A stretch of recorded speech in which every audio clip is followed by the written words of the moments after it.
কতদিনে ছুটি নিয়ে আসছো? কতদিন পর রান্না কতদিনে ছুটি নিয়ে আসছো? বা ছুটি পাই নাই, অনেক দেখতে ইচ্ছা করতেছিল তোমাদের, আর শুনলাম মার শরীরটা ভালো না, চলে আসছি। আচ্ছা আচ্ছা। একটু থামো না, কতদিন পরে ছেলেটা আসছে, ওকে ঠিক মতো খেতে দাও। ওকে না বুঝে আসছে নাকি? বৌমা, তুমি মাছের মাথাটা ওর প্লেটে তুলে দাও না। এই বইটার শেষ পাতে তো আমার জন্য একটা কথা লিখে রাখছিলাম, পড়ছিলা? তোমার কিছু বলার নাই, আর আমার তো নাই। তোমার সন্দেহ আর আমার দুর্বলতা। আপনার কিসের দুর্বলতা? সন্দেহ করার মতো কি করেন নাই আপনি? যাওয়ার পর 1 মাস ঠিক ছিলেন, তারপর কল দিলে কল রিসিভ করেন, মেসেজ করলে সিন করেন না। লাস্ট 1-2 সপ্তাহ তো আপনার কোনো খোঁজই ছিল না। আরো বলতে হবে? আস্তে কথা বলি, বাবা মা যে যাবে। কি আসতে কথা বলবো? আজকে ও কালকে ও তার শুনতেই হবে। আপনি কি মনে করেছেন আপনি এসে আমাকে একটা অজুহাত দিয়ে দিবেন, আমি বিশ্বাস করে নিব? আপনি যার সাথে প্ল্যান করে এসেছেন আপনি তার কাছে চলে যান। তার মেয়ের ইমোশনস ফিলিংস যেগুলো বুঝেন আপনি, বিয়ে করে ছেলে দেখে চলে গেছে। আমি কি ফিল করছিলাম, আমি কি সাফার করেছি, আমি কিভাবে সাফার করেছি, আপনার কোনো আইডিয়া আছে? ঘুমাবো, গুড নাইট।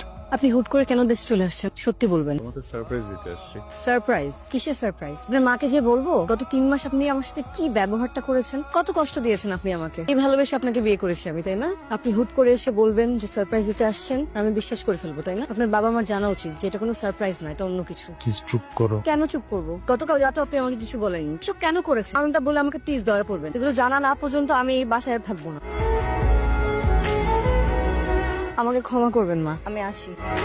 তোমার ছেলের চোখের দিকে তাকাই দিচ্ছো? হ্যাঁ, আমি দেখছি। আমি নিশ্চয়ই কোন একটা ঝামেলা করছো। আমার সারা জীবনের কষ্টের উপার্জনের টাকা পয়সা ব্যয় করে আমি ওরে বিদেশে পাঠাইলাম সুন্দর একটা ভবিষ্যতের জন্য, এই দিন দেখার জন্য। মনে করছো কি আমি কিচ্ছু জানি না? ওরে জিজ্ঞেস করো কেন করলো, ওরে জিজ্ঞেস করো। ছেলেটা মাত্র দেশে আসছে, ওকে কতদিন ঘুরতে দাও, বেড়াতে দাও, তারপরে না হয় জিজ্ঞেস করা যাবে। এখনই কেন জিজ্ঞেস করতে হবে? আমি বলে দিলাম তোমাকে, আমি কিন্তু এসব কিচ্ছু মেনে নিব না, একদম ক্লিয়ার বলে দিলাম। জানো, একা একা চাঁদ দেখায় কোনো আরাম নাই, চাঁদ সবসময় সঙ্গীকে নিয়ে দেখতে হয়। আমি এখানে চাঁদ দেখতে আসিনি, আপনি কথা বলতে ডেকেছেন তাই এসেছি।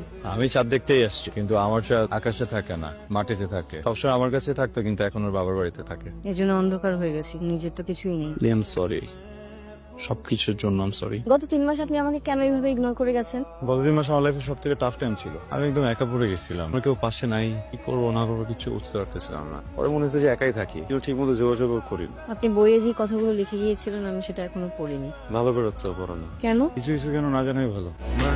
আমি জানি না আমি তোকে কি বলবো, তোদের স্বামী স্ত্রীর ব্যাপার আমি জানতেও চাই না। তবে যদি কিছু হয়ে থাকে মিটায় নি। তুই দেশে আসছিস দেখে না খুব শান্তি লাগতেছে। আর যদি কিছু হয়েও থাকে তুই আমারে বলতে পারিস। মা, কিছুই হয় নাই, আর ইলির সাথে সব ঠিকঠাক আছে। মা, তোমরা ভুল বুঝতেছো, আমার না আসলে আর বিদেশ ভালো লাগতেছে না। মা, আমি আর দুবাই ফেরত যাবো না ভাবতেছি। কি বলতেছিস তুই? ফেরত যাবি না মানে? আমার কথা না হয় বাদই দিলাম, তোর আব্বা কত কষ্ট করে তোরে বিদেশ পাঠাইছে, গল্প করে বাড়ায় পাড়ায় বলে বেড়ায় যে আমার ছেলেকে পাঠায়। বিদেশটা না শুনতেই ভালো লাগে, বুঝছো, বাস্তবে অনেক ভয়ঙ্কর।